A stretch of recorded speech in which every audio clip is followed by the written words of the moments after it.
Welcome to my channel dance joy passion ambition. आज सबसे पहले क्लास की शुरुआत करने से पहले मैं एक श्लोक पढ़ना चाहूंगी।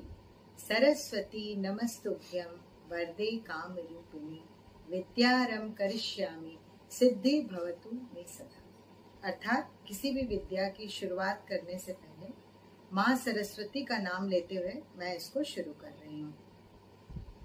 तो जल्दी से आप मेरे चैनल को सब्सक्राइब कर दीजिए और लाइक कमेंट शेयर करिए। अंत में मैं आपको कुछ बोनस टिप्स दूंगी जिसके लिए आप लास्ट तक इस वीडियो को अवश्य देखें। आज बात होगी भारतीय शास्त्रीय नृत्यों की।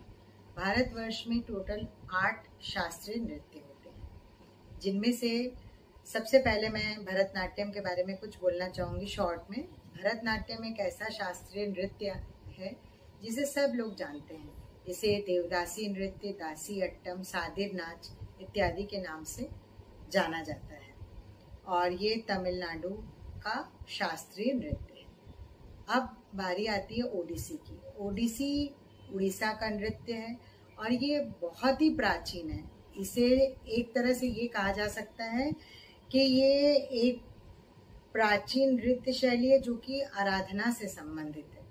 इसे मंदिर में देवदासियां इसे भी प्रस्तुत करती थी और अब तो स्टेज पे भी होने लगा है और उन्हें महारी कहा जाता है।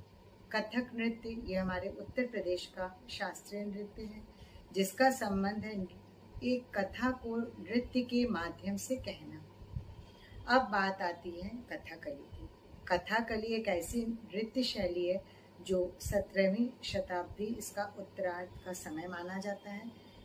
इसमें रूप सज्जा वेशभूषा का अत्यंत महत्वपूर्ण स्थान है और ये राम नाट्यम का विकसित रूप है।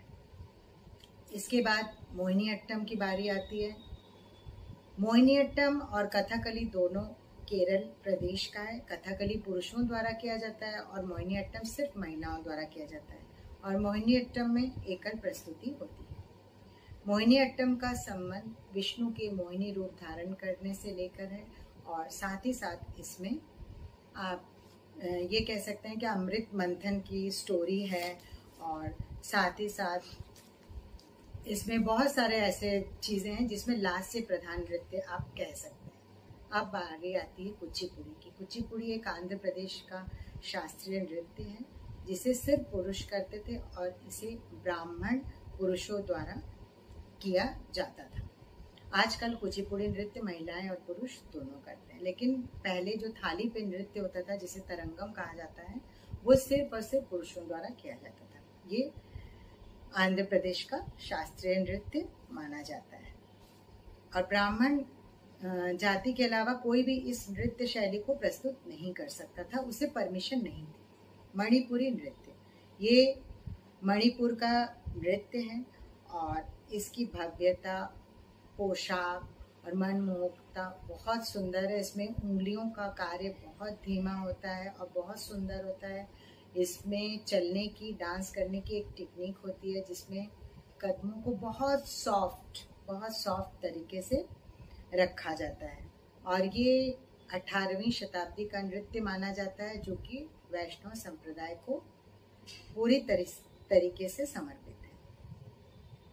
अब सबसे अंतिम वाला पोर्शन है वो है सत्रीय नृत्य, जिसके बारे में ये उत्तर प्रदेश में बहुत कम लोग जानते होंगे।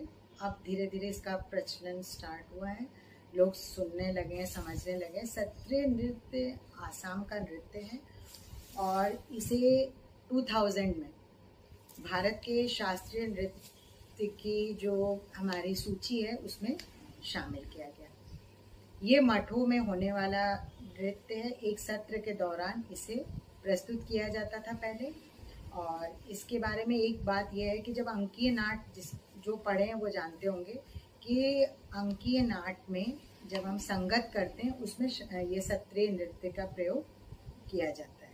इसमें एक विशेष टेक्निक होती है, ये नाट्य शैली में ज़्यादा प्रचलित होता है। ठीक है। और कुचिपुड़ी डांस से रिलेटेड एक बहुत ही इम्पोर्टेंट बात बताना है शॉर्ट में कि कुचिपुड़ी डांस का नाम एक गांव के नाम पे पड़ा। उस गांव का नाम भी कुचिपुड़ी था, इसलिए उसको कुचिपुड़ी कहा जाता है। अब बात आती है भरतनाट्यम की। तो जब भरतनाट्यम की बात हो रही है, ये तो हो गया, बाद में मैं आपको अलग अलग करके थोड़ी थोड़ी देर में बताती रहूँगी। भरतनाट्यम नृत्य शैली के बारे में अगर हम बात करते हैं तो ये विश्व की प्रसिद्ध शास्त्रीय नृत्य शैली है। इसका उद्भव आपको पता ही होगा, तमिलनाडु से है और इसमें तंजौर भाइयों का काफ़ी महत्वपूर्ण योगदान रहा। तंजौर के राजाओं का भी काफ़ी महत्वपूर्ण योगदान रहा। इस नृत्य शैली को सबको पता है कि इसे दासी अट्टम, सादिर नाच या फिर मंदिरों में देवदासियों का नृत्य कहा जाता है। अब आप ये सोचेंगे कि भरतनाट्यम शब्द की उत्पत्ति कहाँ से हुई, उसको कैसे समझा जाए। तो भरतनाट्यम का संबंध नाट्य शास्त्र से बहुत ज़्यादा है, जो कि मैंने पहले भी वीडियोस में बताया है नाट्य शास्त्र के बारे में, उसके चैप्टर्स के बारे में। भरतनाट्यम में जो भ शब्द है, भ का अर्थ है भाव, र का अर्थ है, र का प्रोनाउंसिएशन करेंगे हम राग और त मीन्स ताल। भाव, राग और ताल से परिपूर्ण एक नृत्य शैली जिसे हम भरतनाट्यम के नाम से जानते हैं। इसकी व्याख्या तो मैं अपने ढंग से करूंगी, जो मैंने समझा है सीखा है, लेकिन कुछ ऐसी चीज़ें हैं जिनको कि कागज़ पे मैंने पॉइंट्स बनाए हैं जो आपके लिए जानना बहुत ज़रूरी है। जैसे कि भरतनाट्यम का उल्लेख करने से पहले भरत शब्द की व्याख्या सबसे पहले कहाँ हुई, ये नेट वगैरह क्वेश्चन पूछा जाता है ये वाला। तो बाल राम भरतम नामक ग्रंथ में इसके बारे में पता चला सबसे पहले। और उस समय के बारे में ये कहा जाता है कि देवदासियों को जो श्रद्धालु होते थे वो मंदिरों में अर्पित कर देते थे और उनका काम होता था कि देवताओं की सेवा करना, नृत्य करना और उनके यहाँ साफ सफाई करना मंदिरों में, ये सब उनका कार्य था। और वो शाम के समय, कभी सुबह के समय देवताओं के पूजा अर्चना के दौरान नृत्य प्रस्तुत करती थी। वहीं से भरतनाट्यम नृत्य शैली की शुरुआत हुई। अब बारी आती है कि ये तंजौर के 4 भाई कौन थे। तंजौर के भाई वे थे जिन्होंने भरतनाट्यम नृत्य शैली को एक मार्गम का रूप प्रदान किया, जिसमें हम अलारिपु से लेके वर्णम तक का एक क्रम देखते हैं और अड़वों का एक व्यवस्थित क्रम देखते हैं। नेट के क्वेश्चन या एमपीए के एंट्रेंस में ये पूछा जा सकता है कि उन भाइयों की जन्म तिथि या जन्म वर्ष, जन्म तिथि का तो पता नहीं है, किसी को भी ज्ञात नहीं है, लेकिन हाँ उनका जन्म वर्ष कब हुआ था इसके बारे में जानकारी है। इन चारों भाइयों का नाम था चिनैया, पुनैया, शिवानंद और वडीवेलु। इनमें चिनैया जो गुरु थे उनका जन्म 1802 में, पुनैया पिल्लई उनका 1804, शिवानंद उनका 1808 और वडीवेलु का इसमें 1810।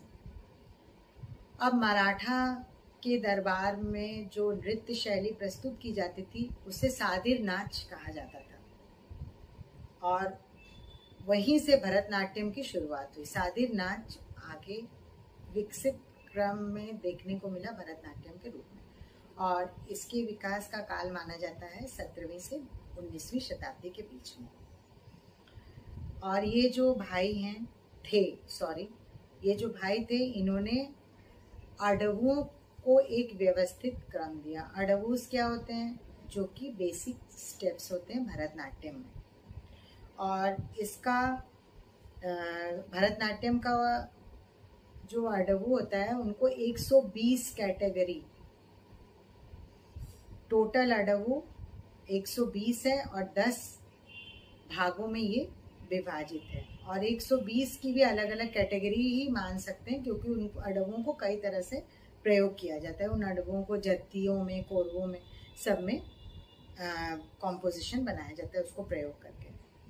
अब तमिलनाडु की जो प्राचीन एक नृत्य शैली थी कुथु, उसको भी भरतनाट्यम का उत्तराधिकारी माना जा सकता है, लेकिन इसमें कुछ एक मतभेद है, इसलिए हम पूर्ण रूप से इसे प्रामाणिक तौर पे नहीं कह सकते। और कुथु एक मनोरंजन का माध्यम था, नृत्य शैली जिसमें विनोद और शांति कुथु दोनों का उल्लेख होता है।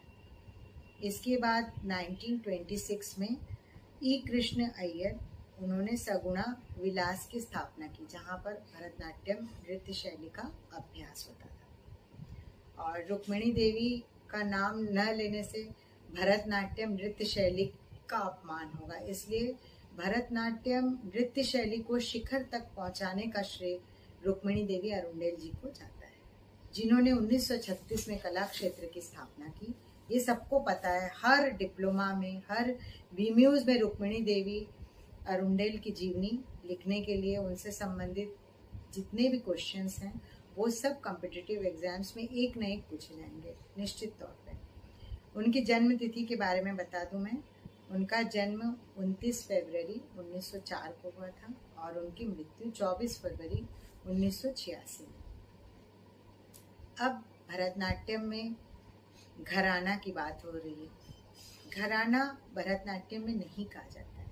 ये नृत्य शैली को जिस तरह से प्रस्तुत किया जाता है उसको एक बानी शब्द का प्रयोग करना ज़्यादा उचित होगा, क्योंकि भरतनाट्यम में घराना मीन्स बानी, और इस बानी के अंतर्गत आपको कई नाम सुनने को मिलेंगे जो पुरानी परंपरा में है। मेलात्तूर, पंडनलूर, बुजुवर और तंजौर या तंजौर, मैसूर और कांचीपुरम।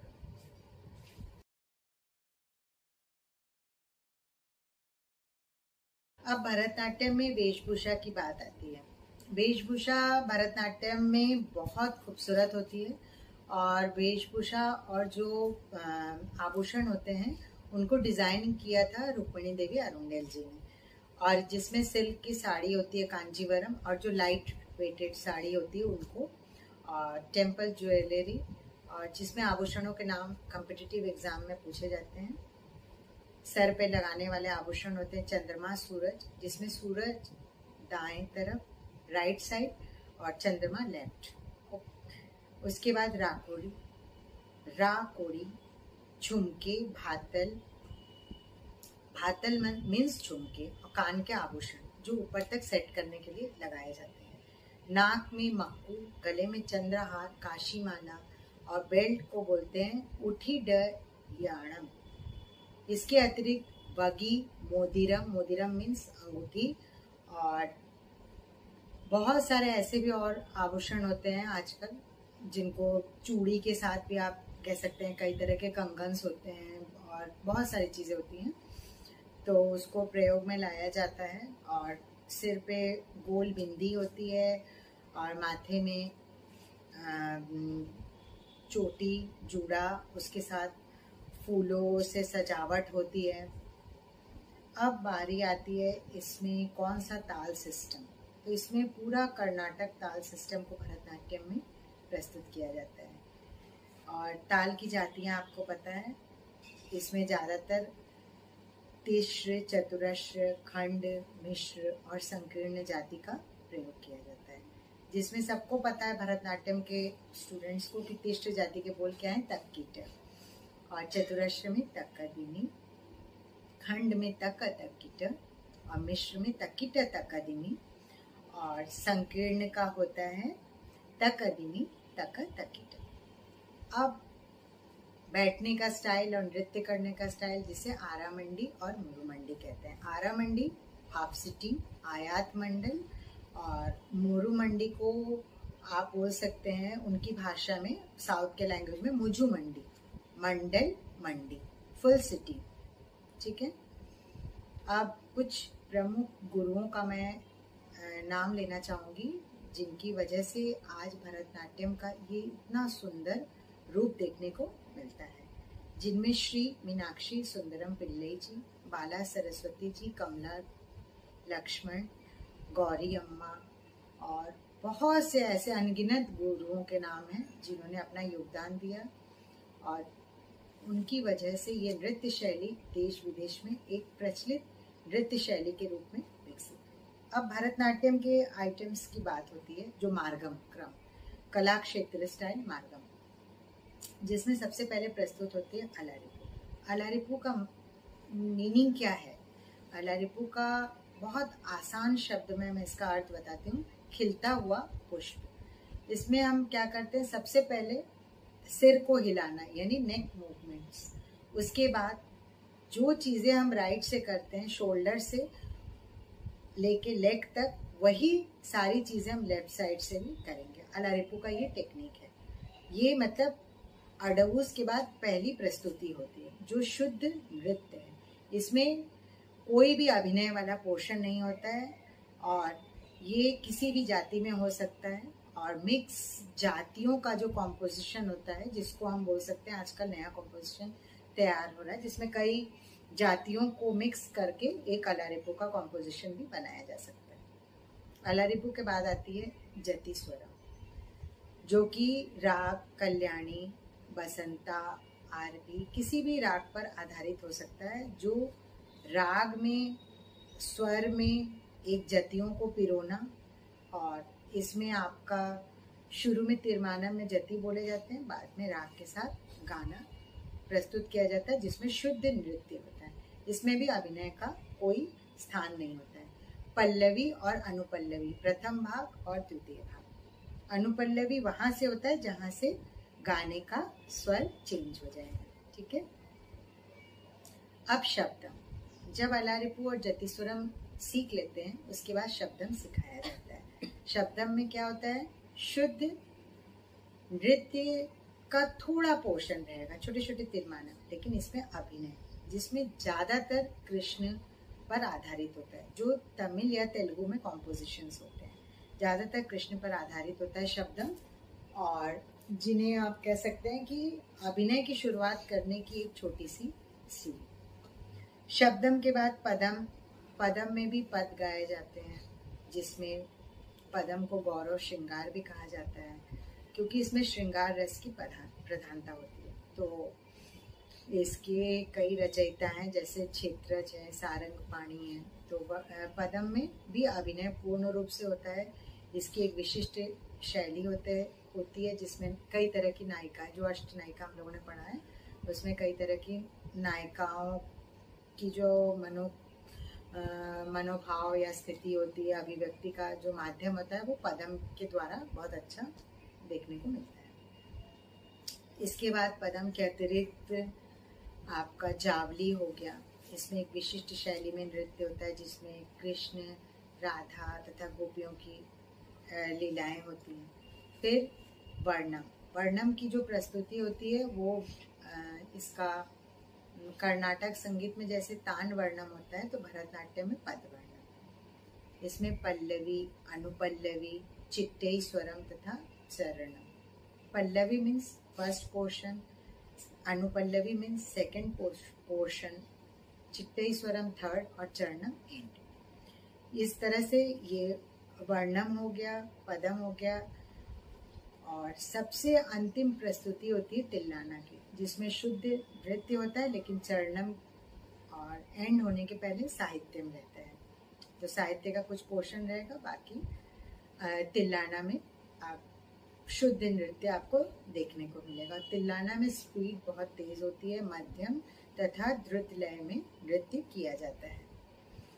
अब इसके अतिरिक्त मैं एक चीज़ आपसे शेयर करना चाहूँगी कि आजकल भरतनाट्यम नृत्य शैली में कीर्तनम प्रस्तुत किया जाने लगा है, और उसके साथ ही साथ स्वर जति, और आपको जावली के बारे में मैंने बता दिया। कुछ ऐसी कृतियाँ हैं जिन पे भी कुछ नया कॉम्पोजिशंस तैयार हुआ है।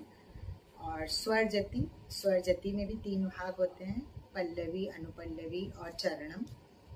अब कुछ ऐसे स्वर जति बहुत फेमस है जिनको कि प्रस्तुत किया जाने लगा, जिनमें श्यामा शास्त्री जी का स्वर जति है, पच्ची मरियम आदि अप्पर, जो कि वर्णम गीत शैली के पितामह भी कहे जाते हैं। इसके अतिरिक्त वर्णम प्रस्तुति में वडिवेलु, स्वाति तिरुनाल जी और सुब्बा रामा। फिर मैं बोनस टिप्स यही देना चाहूँगी कि आप नाट्य शास्त्र के चैप्टर्स को बहुत अच्छी तरह से पढ़िए। अभिनय दर्पण में जितने भी हस्तभेद, पादभेद और गति, चारी, भ्रमरी, इन सबको डिटेल में पढ़िए। ये जरूर पूछा जाएगा, पहले से संबंधित क्वेश्चन जरूर पूछे जाएंगे। और श्लोक के अंतर्गत हस्त अभिनय के बारे में पूछा जाएगा। उसके अतिरिक्त आंगिक, वाचिक, आहार्य और सात्विक अभिनय के बारे में पूछा जाएगा। ये सारे हैं बोनस टिप्स। और आप मेरे पुराने वीडियोस को ज़रूर देखिए, क्योंकि उसमें मैंने बहुत डिटेल में बैले को शेयर किया है। नाट्य शास्त्र के चैप्टर्स के बारे में बताया है कि किस चैप्टर में क्या है। नायिका नायक भेद को शॉर्ट में खाली टिक द करेक्ट ऑप्शन के हिसाब से मैंने सेट करके बनाया है। उसे भी आप देखिए और मेरे चैनल को सब्सक्राइब करिए, लाइक करिए, कमेंट करिए।